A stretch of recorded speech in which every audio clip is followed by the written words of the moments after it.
Kendall, thank you so much for joining me today. It's a great pleasure to welcome you to the Prime View. Thanks for having me. I'm excited to be here.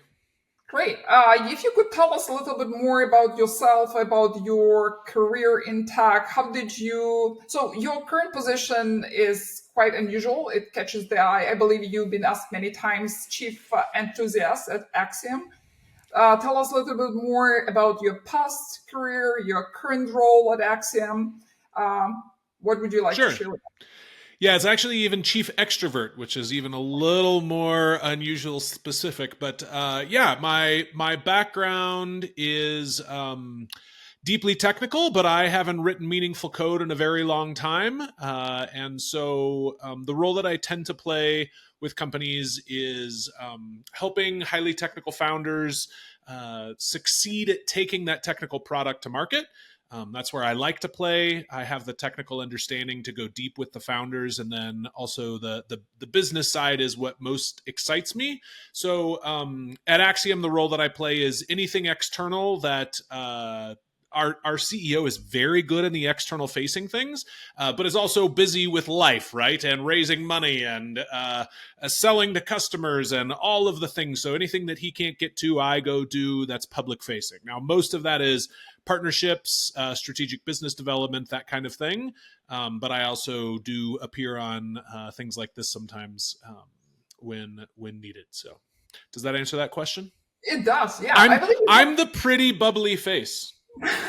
It's true, yes. And there's a lot of energy, like while I was watching some of your interviews, I caught myself smiling, like while you were talking about some very serious tech stuff, the bubbly stuff, right? And the energy, it's something that actually catches the attention. Yeah, so well, that's good. That's good. Yeah, it is good. Yeah, and I believe it's you have this rare combination of technical expertise and being able to talk to the market, right? And to present and to, also talk about this technology on a high level, which is unique. Yep. And it's the part that's fun for me. So the interesting thing about being bubbly in tech is it's really unusual in tech, right? There's probably a lot of industries I could be in where that's not the case. But in technology, if I'm a bubbly face, I'm probably the only bubbly face in the room. And often that is the case. But that's okay. It's easier to stand out. Yeah, it's true. Absolutely. So tell all of us a little bit more about Axiom, right? It's observability platform. Observability is a very crowded field. It's hard to stand out. I believe your company actually has this competitive advantage, having you as the person who actually presents the company, the solution. Tell us more. What is it that is special about Axiom and your platform? Well, the good news is that I am the least of our competitive advantage. What's actually makes us significantly competitive in this space is the technology underneath. So it's one of the reasons that I most enjoy working at Axiom is in most of my career I have worked on products that are slightly differentiated or slightly better in one way or another. And Axiom is the first time I've worked at a place that we can say very confidently we're like everyone else on the market, but wildly more efficient. So it's a generational change from almost anything anyone else is doing. So if Splunk was invented today, and we respect Splunk, we've written an ode to Splunk. This is incredible technology that changed the world because it seems like a simple thing today. We take it for granted to be able to ingest wild amounts of logs, query them efficiently, find out what you need to find out in the observability space. What they did was huge. What we are today is what Splunk would be if it was invented a few years ago instead of a few decades ago. And so we built our own data store from the ground up because we looked at a whole bunch of things out there, and the vast majority of observability companies go out, pull a database off the shelf, plug something in on top that makes it slightly differentiated, like I'm talking about with, almost everywhere else I've ever worked. We built the database, the data store from the ground up. It sits only in object store. That's becoming more and more common. We built our own ingest pipeline. We avoided Kafka because we wanted to avoid Kafka and we thought we could do much better, and we did. And then Query is built entirely without long-running servers, which dramatically affects the cost of running queries. So everything about Axiom has been reimagined. At the end of the day, it's just logs, traces, event data, right? It shouldn't be exciting. But when what the technology enables you to do is stop sampling, stop throwing away event data, and keep everything that you need to keep, and you can keep it as long as you need to keep, and you can afford to keep it because what we've done has fundamentally changed the economics, we can now pass that on to the customer. But then there's more to that, and that's that we're entering into this new world with AI, right? And I probably everybody touches on AI all the time on this podcast. I get that. The reason this is interesting is the data that almost every company has today is event data. They have a tremendous amount of event data. They have so much event data that they can plug this into AI models and actually draw meaningful conclusions about what their business is doing. And that's everything from how users are interacting with things, who's buying and why they're buying, the marketing, the sales, the infrastructure. We can know today because of event data that this one feature push 3 months ago directly affected our bottom line. And AI can pull that data out of event data better than almost anything else. And at massive scale, this is just a brand new thing. The problem is almost every other company out there today, or almost every company out there today, is throwing away their event data, thinking it's not very useful past a few weeks or a few months because of security breaches or making sure they're avoiding downtime. But that is the iceberg's tip of what's going on with event data. And the ability to ingest all of this, make all of this go, make it last, that's the reason Axiom's super exciting. Keep all of your event data, you can afford to. You can go back through it for security reasons, for infrastructure reasons, but it's the coming AI revolution that's going to make us really, really stand out because nobody else is able to do the things that we are at the scale that we are for the cost that we can do it. Well, you have touched on a few things. First of all, is keeping data forever. Maybe if you could elaborate a little bit more, what is the underlying technology that allows you to do so, right? Another thing is AI. How do you? So we will go one by one. So I would like also talk about AI and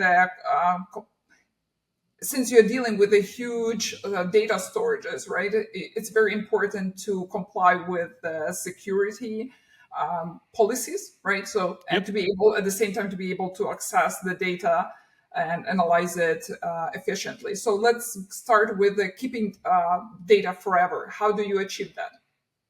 Sure. So the short answer of that is forever is probably hyperbole. Most companies don't exist forever. Most companies are gone within 5 to 10 years, right? But when I say forever, what I mean is keeping it long enough to make useful insights out of it. And in my argument, I think that's probably years because I think right now in this coming AI revolution, SaaS solutions are coming along where a company is going to be able to take all of their event data, plug it into an AI machine, and find out incredible insights that they had no idea on where to go and look because there's so much event data. So how is that possible? The short answer is the cost of data has dramatically decreased over the years, right? Storage is, we have infinitely elastic, infinitely expandable storage in the cloud.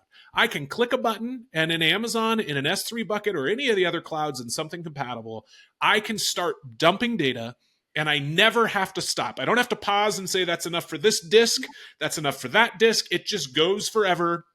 I can keep adding in data, right? And the cost of that data has continued to decrease. The problem is that because people have been building off of different kinds of databases underlying what's going on underneath, they haven't been able to leverage the decreasing costs of that object data store in their observability solutions. And that's what Axiom's done different. By building it entirely in object storage, with our own proprietary database built on top of that, where we achieve a very high level of compression, averaging about 37 times on average, so 37 terabytes sits at rest at 1 terabyte.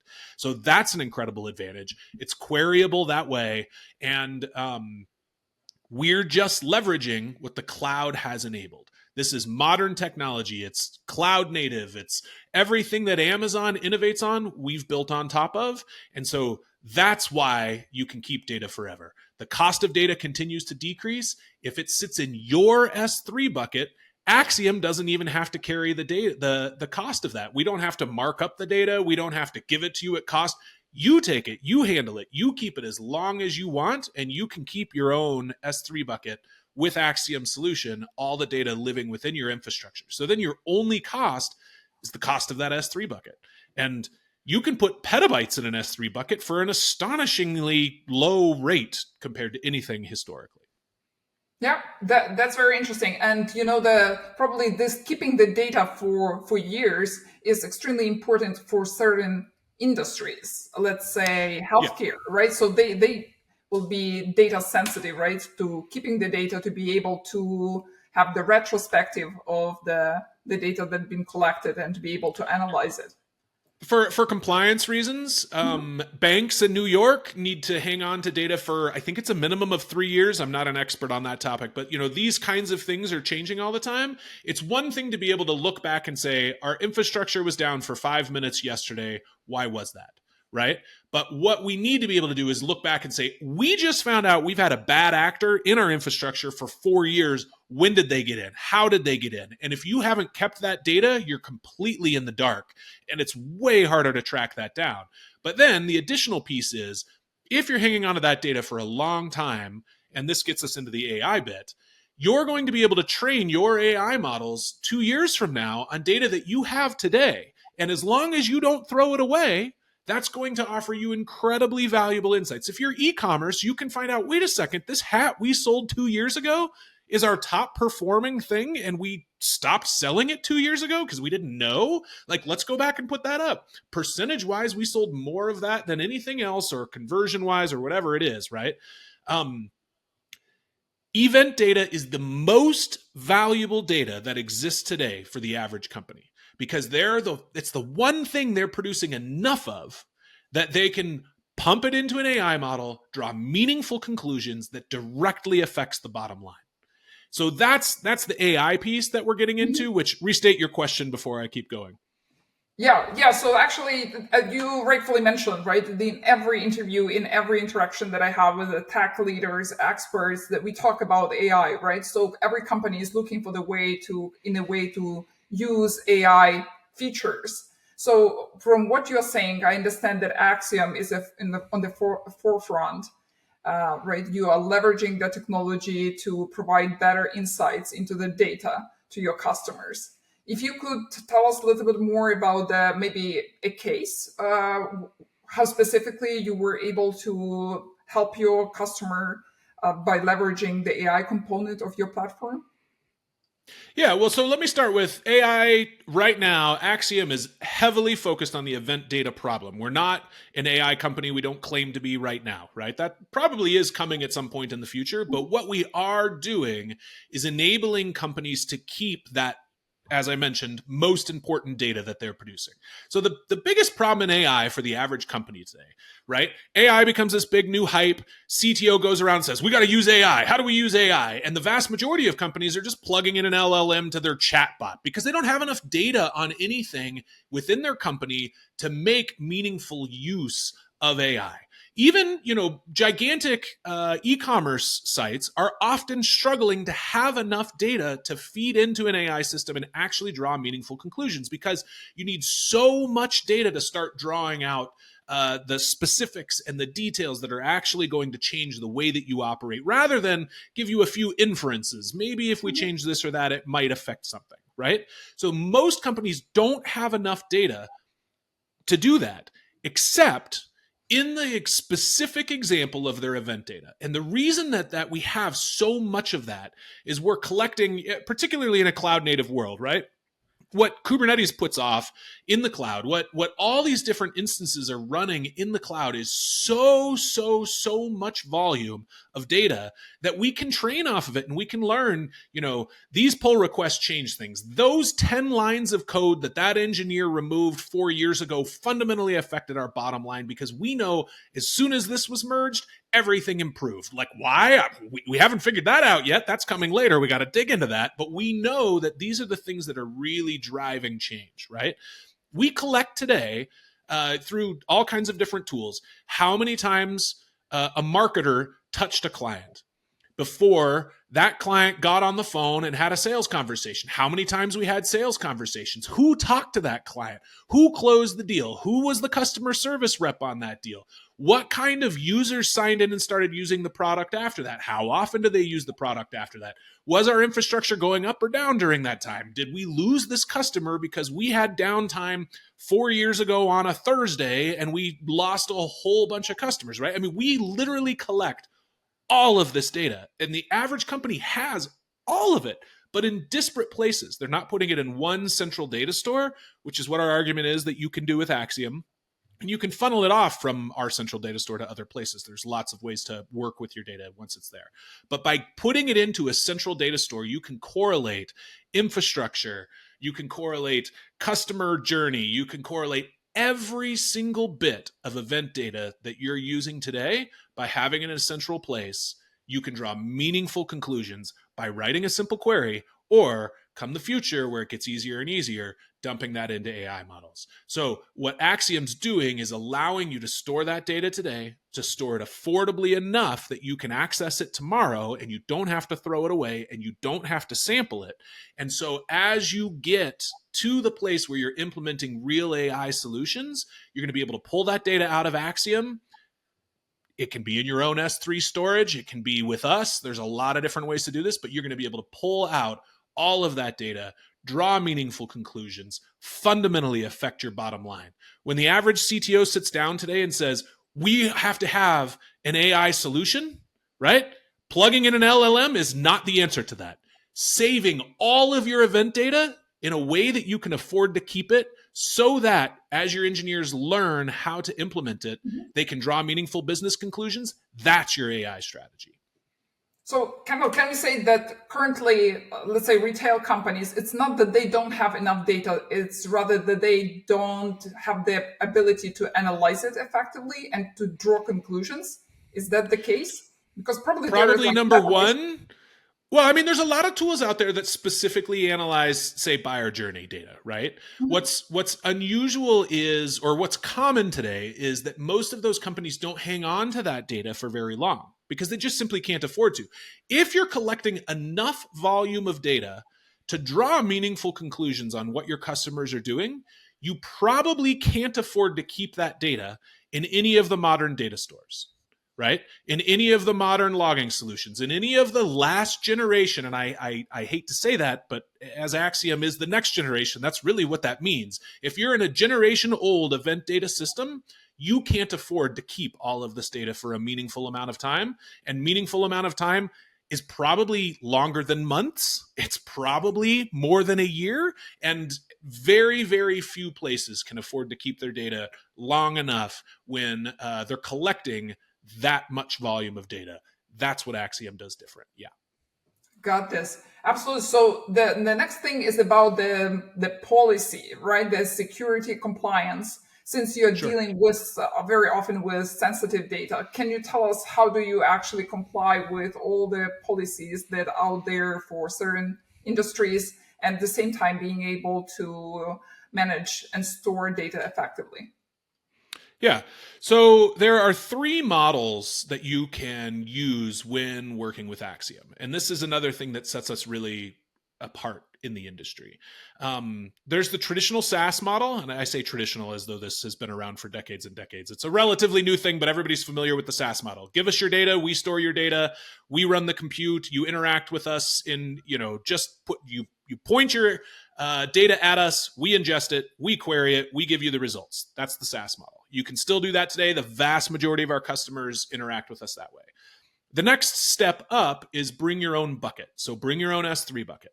We connect our infrastructure to your S3 bucket. We handle ingest, dump the data in your S3 bucket. We query on that bucket, etc. So we have access to it, but the data never leaves your S3 bucket except for when we're ingesting or processing.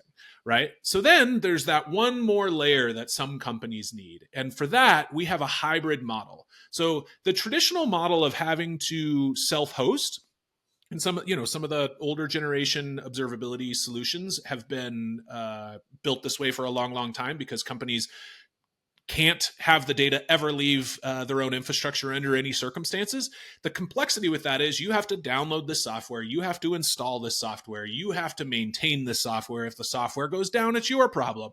When the software gets updated, you have to update. Most companies aren't good at that. They're a couple versions behind, especially if there's security flaws. That causes all kinds of problems. So what Axiom has is a hybrid model where the compute lives in your infrastructure. The data lives in your infrastructure. The only piece that we manage is the control plane. Now, the beauty of that is the data comes in via your infrastructure. It stays in your infrastructure. It's queried in your infrastructure. You're paying for all of the compute. You're paying for all of the data. The only thing you're paying Axiom for is access to that control plane that we update for you. So it feels like SaaS. You always have the newest version of Axiom. We can push 20 updates a day, and you're still going to have the latest version of Axiom because you don't have to manually update. So it gives you the best of both worlds. It feels like self-hosted, that all the compute and all the data lives in your world, and it feels like SaaS in that it's constantly updated. We're responsible for uptime. We make sure that everything's up and running and updated and moving, and we stay on top of security patches, et cetera, et cetera, et cetera. This is going to be a new model that I think we're going to see other companies adopt, but Axiom's on the forefront of offering that. Cool. Yeah, that sounds, and I believe many companies would really fall for this hybrid model. Like, as you mentioned, financial institutions, right, or healthcare organization, where the data cannot leave the data center, probably, of this organization. Yeah, sounds very exciting. Yeah, and I mean, to be clear, the SaaS solution is more than enough for almost everyone. The bring your own bucket solution is more than enough for almost everyone else. But yeah, there's always going to be those few outliers. We have a solution for you. Yeah, fantastic. And the next question, many companies, they actually tend to build their own solution there, right, for data storage, which might not be the most optimal decision, right, in terms of like time, the talent that you need to hire and to maintain. So what would be the benefits of having, so we know about so why do some companies really fall for building their own solution from scratch rather than using Axiom? Sure. Well, I mean, there's a couple of reasons for this. One of them is resume-driven development, RDD, I like to call it. There's some engineers who want to say they've built everything, right? So they want to have had experience building every single thing. So maybe they're in a big company, they work on an infrastructure team, they've learned Kubernetes in and out because of previous jobs, but what they've never done is build an observability stack. And hey, I bet I can do that. I'll pull this off the shelf, open source, I'll plug it into this, this, and this. It's a great way to learn. You learn some really interesting things. And some companies have a it must be built here attitude. That's just a thing that exists. It's always going to exist. The pain there is why Axiom exists. There are tremendous open source solutions out there. There have been for a long time, but again, they're dated. They were invented before infinitely elastic data storage was a thing. They were invented before infinitely horizontally scalable compute existed. And so these are complex solutions that were built before the world of cloud native. What is enabled by the cloud technologies today simply wasn't possible 5 years ago, 10 years ago, when these things were built. And so when you go pull those things off the shelf, open source, you have a number of problems. Number one, the technology that underlies them, the assumptions that were made when that technology was built, is dated. It's generationally behind. It's not a few years behind, it's generationally old. The assumptions that were made when that software was written are no longer assumptions that you have to accept. And so you're starting with something that's dated. Second of all, you're plugging together a whole bunch of bits that now you have to maintain, you have to stay on top of, and you might even do a good job at it. But I guarantee you that Axiom, whose only job is to maintain an observability stack, is going to do a better job at maintaining an observability stack than your internal team. You're probably going to do a whole bunch of things right. You're probably going to have some advantages.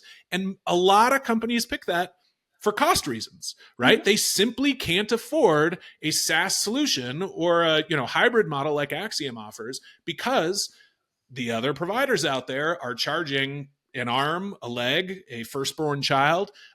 You don't have to have that with Axiom. It's one of the more amusing social media tweets I've seen recently. Is there was a customer that said, "What I love about Axiom is I don't have to sacrifice my firstborn child every single month just to maintain my observability data."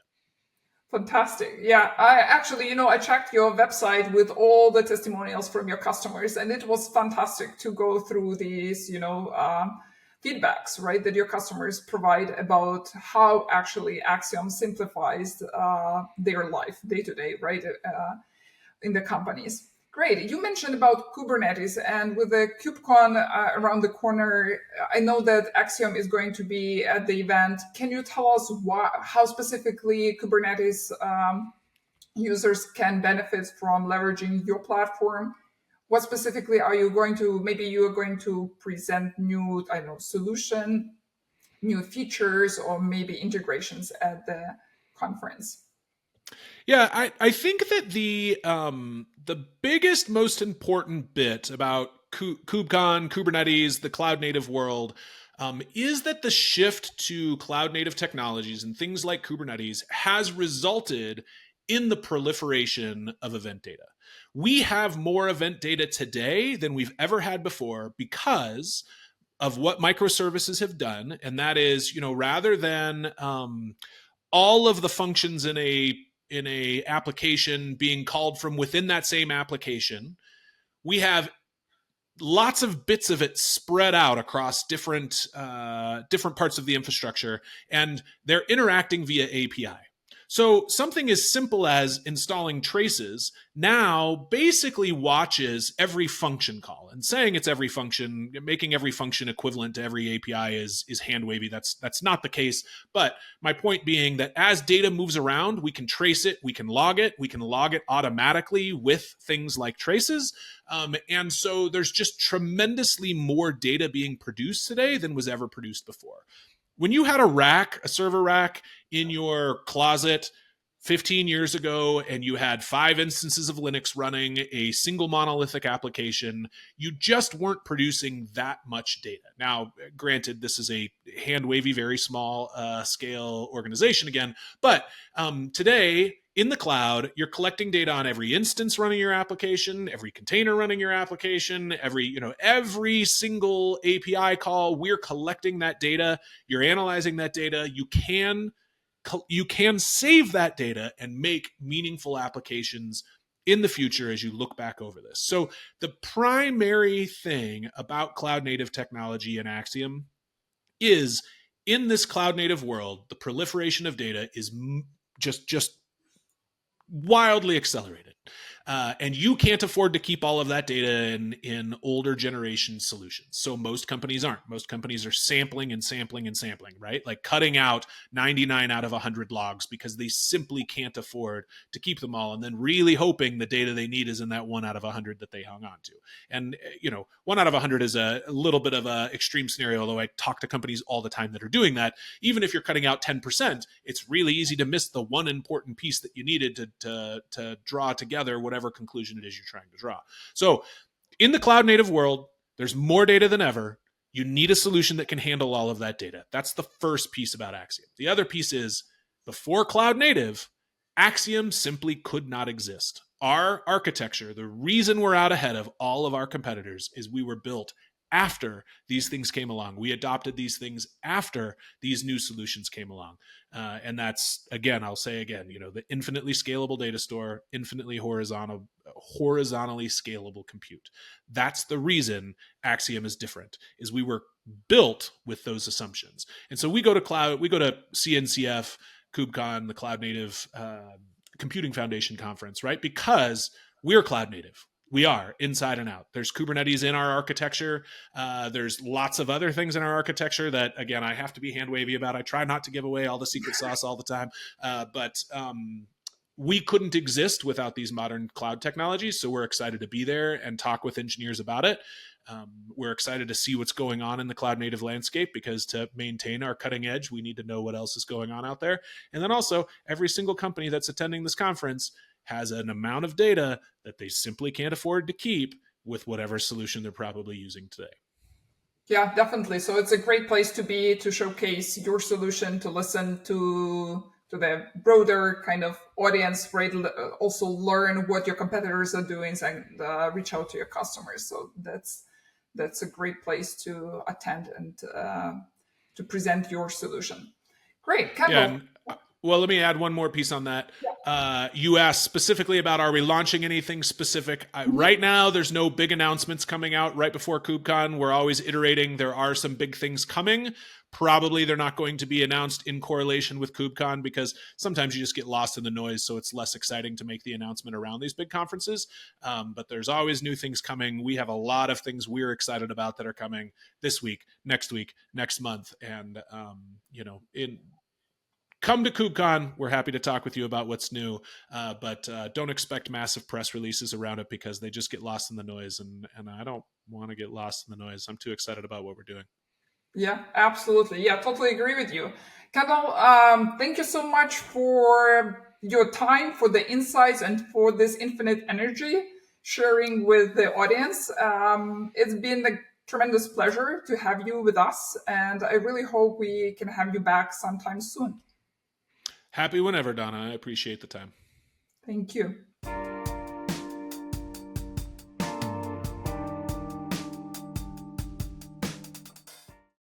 I got to start looking good now, is what you're saying. Yes. Do you use the video, just for clarity? Yeah, we use video. Okay. Then maybe I want the Axiom skateboard a little more in the frame. There we go. How's that? Great. Yeah, looks good. And should I hat on or hat off? Wait, just a sec. This is important. Is that better? I don't know. It all depends on you. It looks good both ways. So, I can't decide, Donna. You got to decide. What's better? Okay, keep the hat on. Okay. Hat on. The decision is made. So now I got to get my headphones comfortable.